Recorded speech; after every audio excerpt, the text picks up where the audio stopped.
Thank you.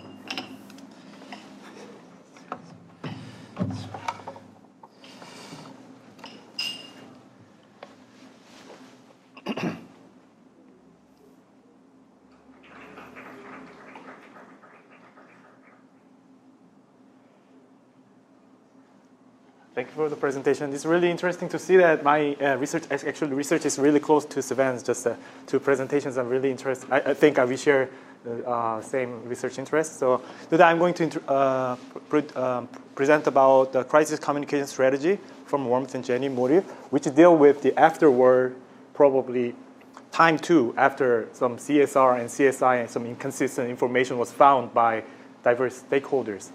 So I just added this graph since this was my research project in last year, actually really close to yours. So through this research, I found that when companies described as showing socially responsible behavior, so they are well known for their CSR histories, but later they found that they're doing some kind of irresponsible behavior.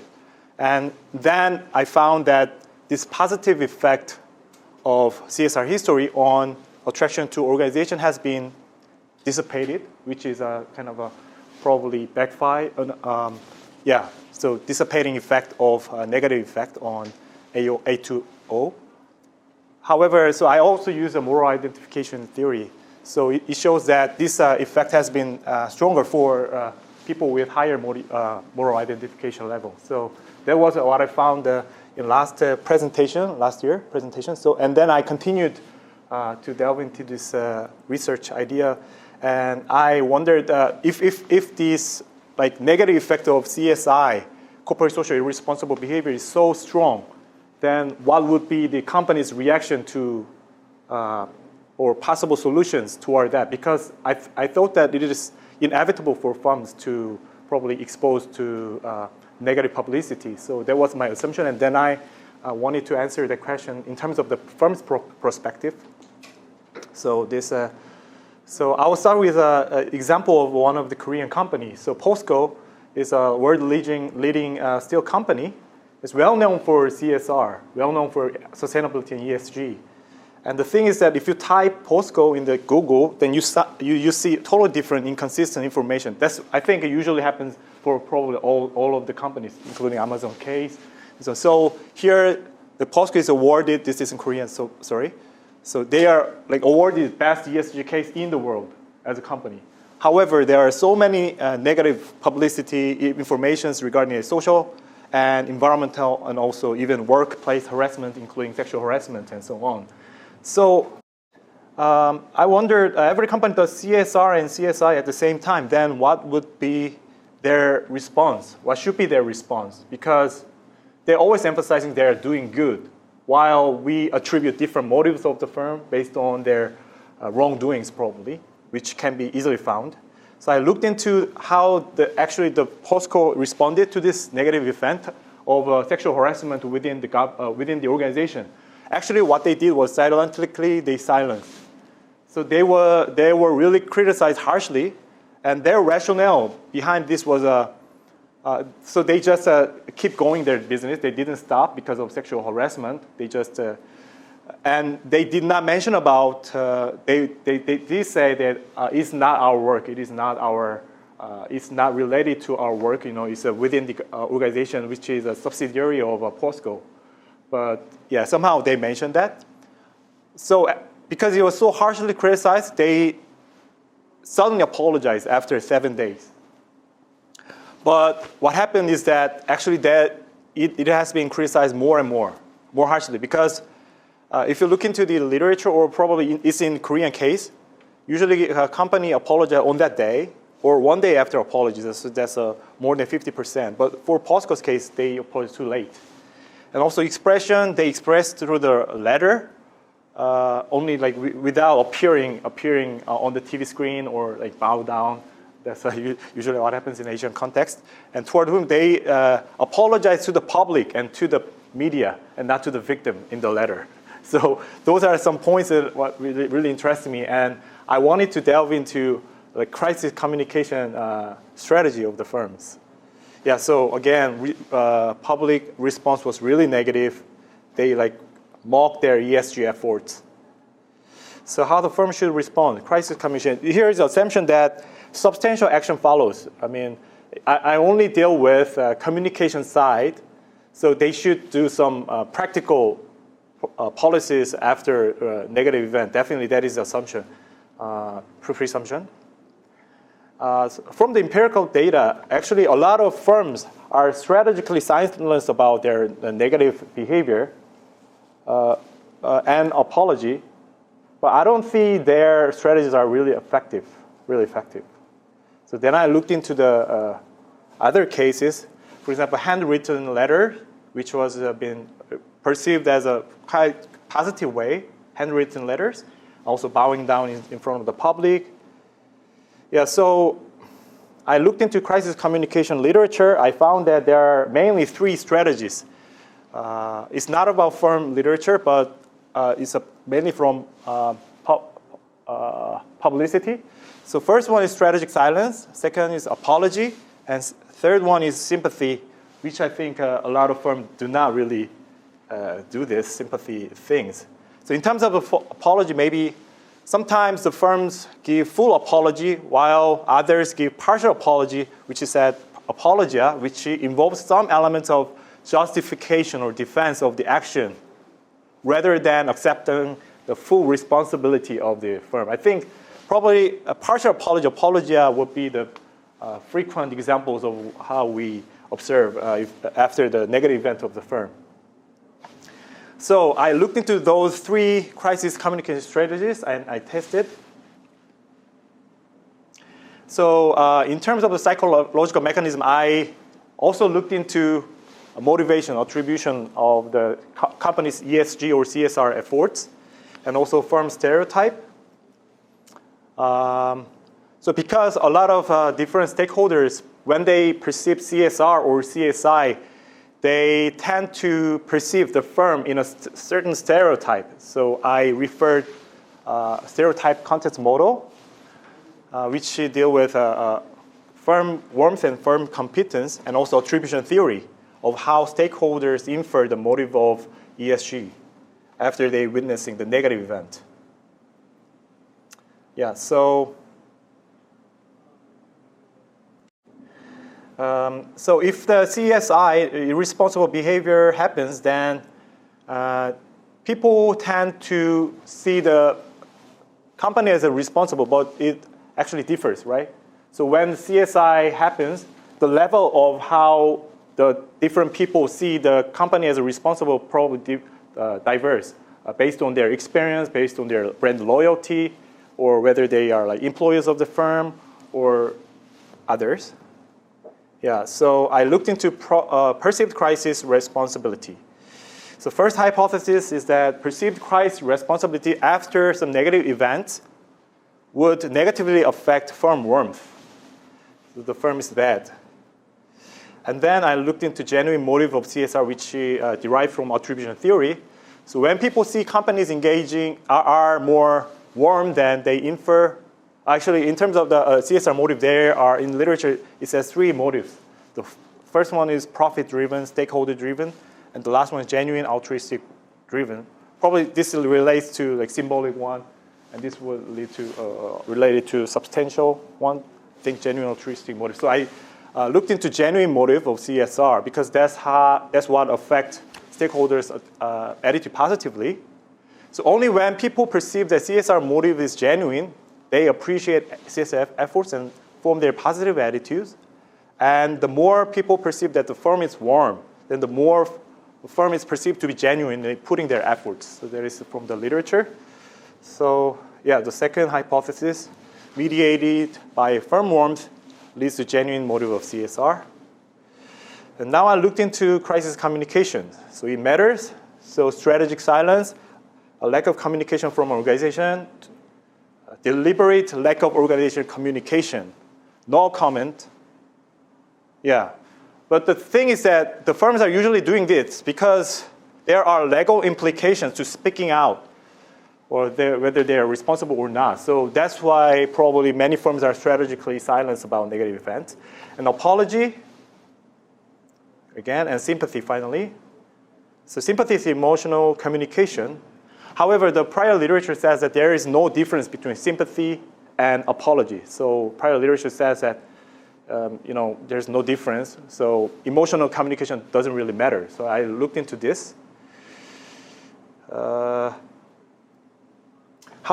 my assumption was that because I looked into attribution theory and firm warmth and genuine motive, actually, when people decide their perceived warmth, they look two aspects, which is moral aspect and relational aspect. But in terms of the moral aspect, probably sympathy and apology, this is my hypothesis, sympathy would be almost the same. But in terms of relational aspect of communication, I think the sympathy would have higher effect if you just imagine your relationship with your friends, right? So if they are really sympathetic about negative events, then probably it's better than apology.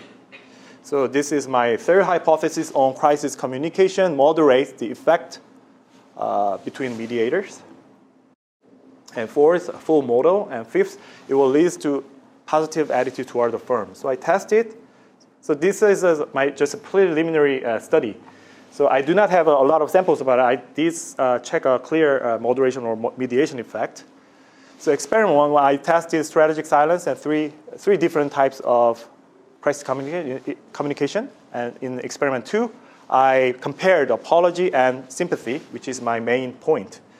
So in terms of, I did a scenario-based experiment and adopted apology and sympathy from prior literatures. And I measured, and that's what I found. So in terms of the firm warmth, so sympathy here and apology here are not different. While silence is probably the worst response of the firm, that pattern applies to all other dependent variables or mediators. So you see, genuine CSR motive 2, attitudes, corporate reputation 2, attraction to organization, yeah, that's the result, replicated.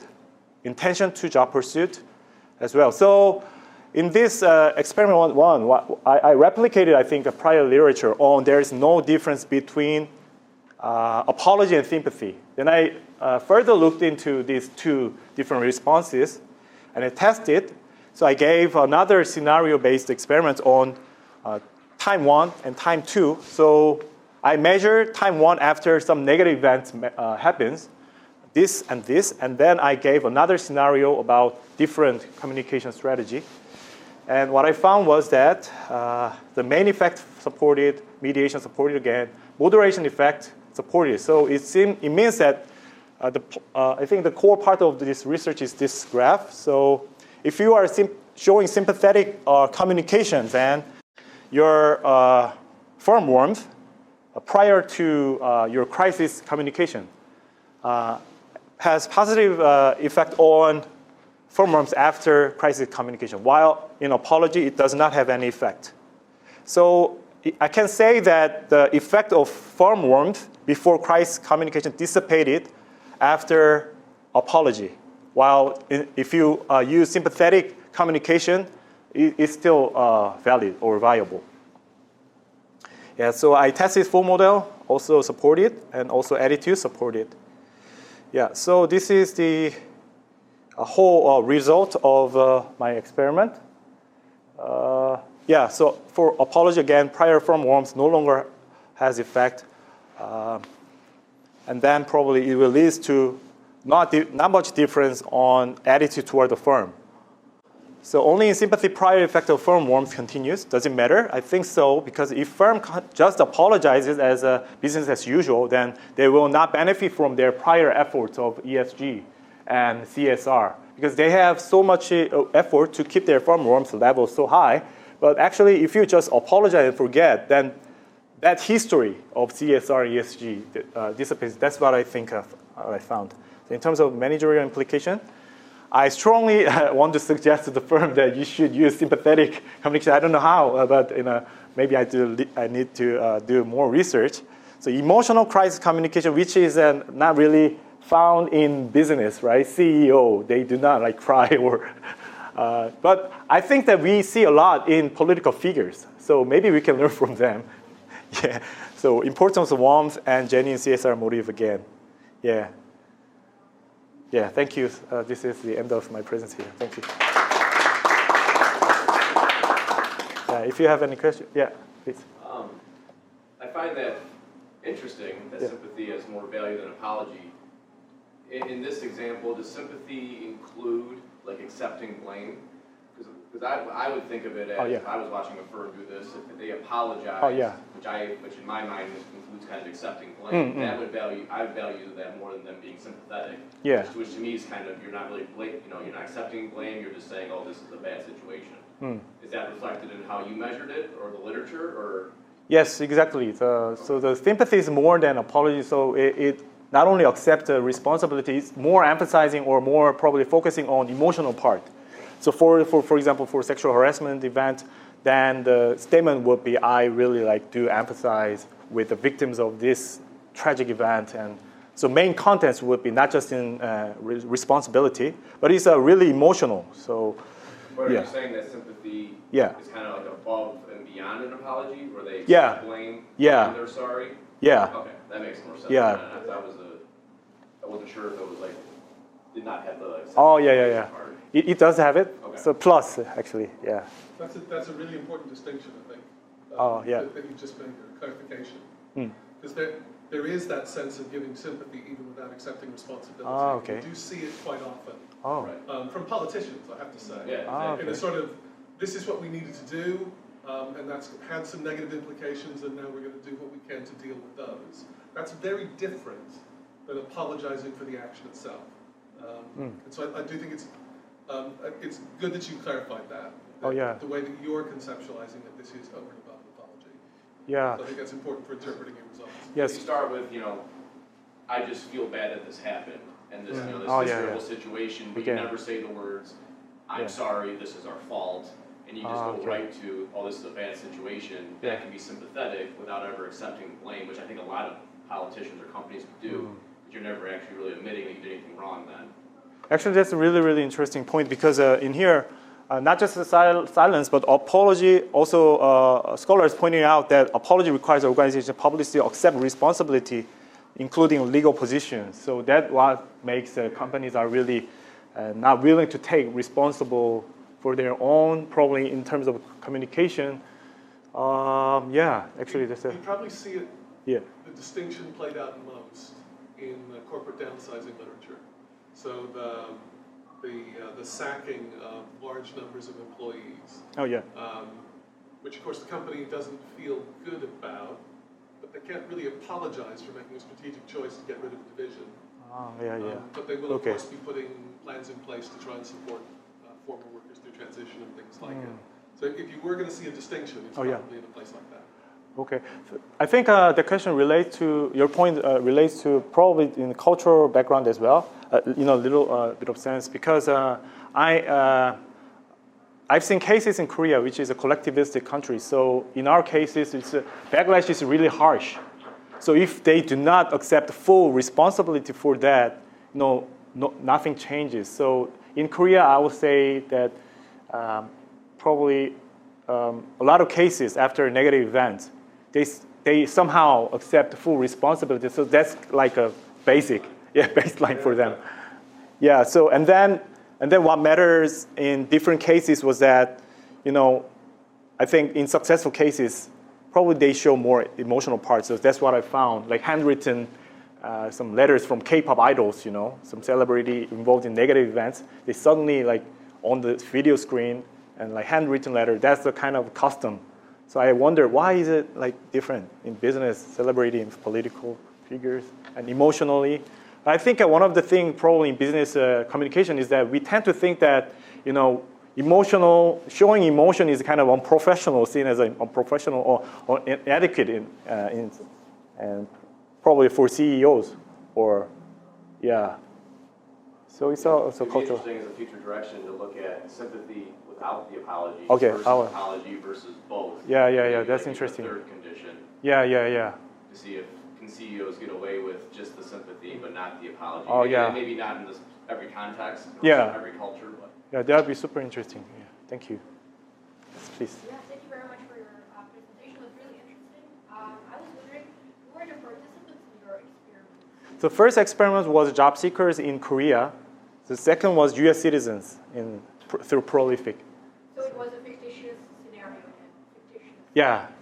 Yeah, fictitious scenario. Then I wonder, like, how could you look for firm warmth before and firm warmth after? So I measured, so I gave one scenario of negative events, which the firm is really putting a lot of events of ESG, but somehow the news article about negative events happens, and then I asked the firm warmth, and then the next page, I gave them just a day after the company responded in this way, and then I separated 3 different categories of response, and then I again measured firm warmth. It was really interesting. So I actually did not really plan it, but it was really interesting to see how firm warmth changes, and it affects definitely genuine motive of CSR. But yeah, and then I think it's natural because when we think about our interpersonal relationship, the one-time negative event, it happens, but how the other person respond, like apology or emotional or sympathetic, changes our perception toward the person, whether they is a really good person or I don't know, And yeah. Really interesting. And did you elaborated on the source, like you communicated the apology, and did you saw a difference there, or didn't you focus on that within your? Yeah, I didn't focus on the source. I just used a news report, and for the apology from the official announcement of the firm. Yeah. Thank you. Yeah. Please. And then, because you said you measured one from a Korean sample and the other from a US sample, were there any different, or they're in the experiments? Actually, I didn't compare the different results, but here, I just, because of mediation and other hypotheses were replicated, not just in experiment 1, but also in 2, so I thought, I don't see any difference so far. Because I also think just in terms of further directions, which would be interesting. I don't know if there's a 2019 AMJ paper, which also looks at CSI and CSR, and they also have firm warmth in there, but they kind of have a different quadrant where they say you have typical countries where it's a high warmth country, and competence. So they basically they also show a different sample where they use the United States, Germany, Portugal, and Pakistan, and then there they kind of like show the differences, what happens. Because I also think, first of all, I really like the topic and it's super interesting there. But also, as you said, like probably the sample from Korea, it's different than when you measure it in a Southern European country. Yeah, that's right. If I just implemented experiment 2 in other Asian contexts or different country contexts, I think then probably based on what you said, probably I will see a little bit difference. Yeah, I think it's interesting to check. Okay. Oh, yeah.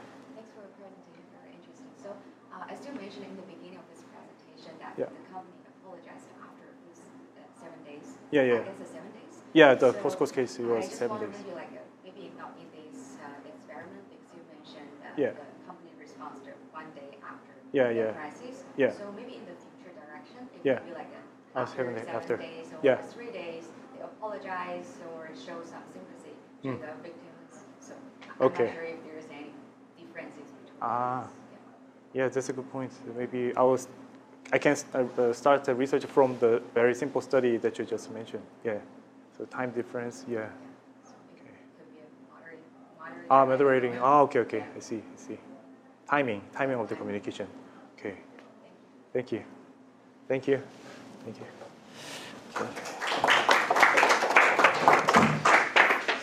All right, thank you. That's the end of the presentation. Can I just say one thing sort of collectively across some of the work? Thank you very much for presenting results that don't look entirely perfect, and for mediations that don't necessarily work. I think the 2 things I would say are, one, and I have to say this bit out loud, I don't mean it to be discouraging, maybe it's because it's not there. So don't torture your data so much to try and find something that maybe actually it's just not there. But the second one would just be to reinforce a point that I heard several people make, and that is about the real multidimensionality of CSR. The work that I've done previously is not around these sorts of areas, but we went hunting for CSR as part of the psychological contract for employees at work. And ultimately, we found that internal CSR mattered a whole lot in terms of psychological contract, and breach there mattered a bunch. Breach and external didn't matter at all. So I do think it's really important to be open to those ideas that maybe the richness of the CSR data itself can give you some way forward. But really encouraging stuff. Thank you. Thank you.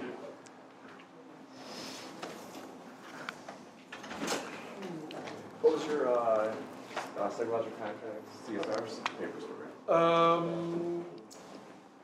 We basically used Jackie Coyle Shapiro's. Actually, I know the paper now that I see your name. Yeah. Okay. Yeah. Item stuff. Yeah. So. I did my dissertation on internal CSR psychological contract. Thank you. Thank Very you. interesting Thank you. presentation. Yeah, Thank you. I work in micro CSR too. Oh, you too? Yeah. Let's share our contacts. Absolutely. That's interesting. Okay, thank you. Thank you. Yeah, so is this the only presentation that you're gonna do, or like, do you have more presentations? Just one. Just this Yeah, one? yeah. But I did present marketing papers in AMA just a few days back. So I had 3 papers there, and now here just 1 paper. Yes, Yeah. it's so interesting. Yeah, actually I do have a marketing background, but it's sustainability related here. So Oh, nice. yeah. I work in the sustainability too. Oh, okay. I'm not sure, like, if you are more micro people or Micro. Yeah, I'm micro. CB. Oh, yeah. Yeah. You are organization people. Organization, Yeah, I yeah. work a lot with organizations. Yeah, that's super nice. Yeah, actually, I think more literature in OB. Yeah. Yeah, so I refer a lot of papers from OB. That's so nice. We should keep in touch. Oh yeah, So yeah, we I should, have we my should. card too. Yeah, I please, can- please. Again, I think it's like, it would be quite interesting to see what else is in the Well, you've got some really rich data. And the temptation is going to be to. I'm so glad that many people are interested in my research because it was a kind of, for me, it was just natural next research after my presentation in AUM last year. So just naturally comes out. How many people say CSI is bad, has bad effect, but it is inevitable, I think. So I wonder how then the firm can deal with it. I think it's so nice, like your research is encouraged by the phenomenon that phenomenon. you observe. Oh yeah, I Yeah, observe. right. So it's more interesting. I don't know. Oh, I okay. feel like that. Oh, thank you. Yeah, I do have my industrial background in CSR work, so that is my research motivation from industrial projects. It was really good to meet you. Yeah, Let's keep in contact. I'll email. Yeah. Very interesting research. Yeah. Thank you. Yeah. Yours Yeah. too. I really liked it. Thank you. Yours too.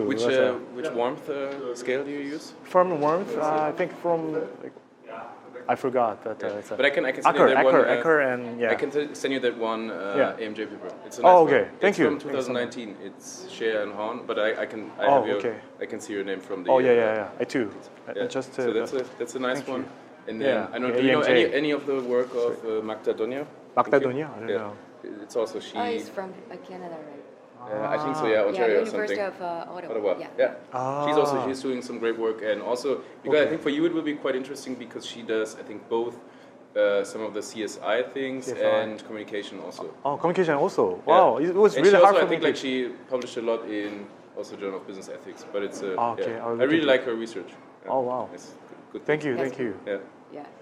What are you working on? So I'm Law. I'm from Schulich Business School at New York University, Canada. So this is where I live okay. in. Yeah. So my work is really primarily focused on corporate social responsibility. So when you mentioned the Journal of Ethics, the 2091, the hypocrisy, corporate internal hypocrisy. external one, yes. The Scheidler. Yeah. That one. Oh my God, that's one. That's I really like that also. Yeah. This one's good, and then I really like this. There's another Schäfer. It's also a nice one, but there I think it's more about. I think it's also like internal, external, or like substantive and some symbolic. Yeah. But there's some good work coming up right now. Yeah, Because also, internal, external. I think like Deborah Roth. Deborah. Yeah. She has some good work. Yeah. But and then Lots to who's explore. good on the who I really enjoy read is on the dark side kind of things is what's it called, Maun or something? Yeah, It's, I think, yeah. François Maun. or Yeah. some- yeah. Dark He's side of good, CSR. and then dark side. He does a Yeah. lot of dark side, and then Kenneth Turok. Yeah, it deserves to look further for the dark side of Yeah. corporate social responsibility. But there's also Maun. He does a lot, and then it's nice. It's I also would- nice because like yeah. basically like when you look at all the Journal of Business Ethics, the editors and the reviewers also in the corporate social responsibility quantitative issues. I really like their kind of like corporate social responsibility, quantitative, you said? Yeah, the quantitative. Quantitative also, issues. I mean, for me, it's also I submitted there because Asad El Akremi, who the construct that I'm using, he's also the editor there. You mean the journal name is? Journal of Business Ethics. Oh, okay, I see. Yeah. And then there, the section, they have corporate social responsibility, quantitative issues. Yeah, so every time when I talk to people that I'm working on the corporate social responsibility, they say, "Oh, you must be a strategy person." I said, "No, no, it's always." I'm a but I mean, it's person. like also like I have a lot of from school that I also know that work more on the kind of like rating things and stuff. So on the it's great if we can in like an interdisciplinary studies. Yeah, interdisciplinary. Yeah, I'm gonna give my card to you. Yeah. Sorry, I didn't bring one, but yeah. It's okay. I can take a photo, right? Oh yeah. I'm so glad that you raised the corporate hypocrisy. That's my passion. So I just took a photo for you. Thank you again. Connecting the LinkedIn. Yeah, it's nice. I really like it's also because when you look at all the papers that were published in like 2012 to 2018, like everything was still focused, especially on the micro CSR thing. Always was so focused on organizational identification gets up, OCB gets up. Everything is just like how do we get things better? And I think it's great because it still has. I totally agree with your point. But then it's at one point you're just reading and you're thinking there's way more nuance. So I also like the experiment approach where you can bring into that. Okay, what is this happens and that happens. It's a bit more practical implications, I think, also than some of the other works. I also got some similar questions like, does the perceived CSR really matters? So like things like the CSR is more like too public. So I always get questions from the strategy. I always tell the people then there's this like popular saying that perception is reality. So it doesn't matter because even an employee, and I mean in the end that's also I think the nice thing with the different stakeholder perspectives because even if your company has like the highest ESG rating, if the employees don't know about it, then it doesn't really matter at this point. That happens because if you look at the individual level, and then sometimes, or also on the other hand, because I think right now there is actually a lot of companies which have a good ESG rating, but they're just like they have very good consultants probably which know what to do to get like the nice ratings, but then still everybody and especially also consumers or employees they think less of their of the CSR performance than the maybe ratings. My partner works in the finance industry, so they need to give some like credits to like. That's why you want to have it. And I talked to him. I said, okay, how about like the real ESG? So he said, there are some tactics there. And it's really in my early research. I also looked at some of the because I wanted to combine some of the things. But then when you look at the like Asset4 ESG ratings or something, it's crazy because sometimes it's really just the companies. It's just binary questions, and they have to like, do you have a governance process for XYZ or something, and then they just say yes or no, and then of course, like I mean, if you want to get high in the ratings, then you, as you said, there's ways to do it. A lot of self-report. Just a greenwash. It's really nice to guys. Nice to meet you. Let's connect later on after. Have a good day. Thank you very much. Thank you.